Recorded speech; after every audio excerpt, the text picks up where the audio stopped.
আমার মনে হয় এই মানুষটাকে কেউ চেনার বাকি নাই। টাইটেল দেখে বুঝতে পারছেন এটা কি হতে যাচ্ছে।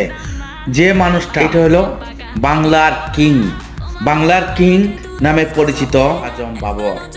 যে বাংলার কিং, যে 5 রাজ্যের কারণে ইন্ডিয়া সুদ্ধা কাপড় ভিজিয়ে করে, ওই এখন আপনাদের কাছে উপস্থাপনা করতে যাচ্ছি বাংলার কিং বাবর আজম বাবর। বাংলার কিং, বাংলার কিং, যে অসাধারণ একজন ব্যক্তির নাম বাংলার কিং।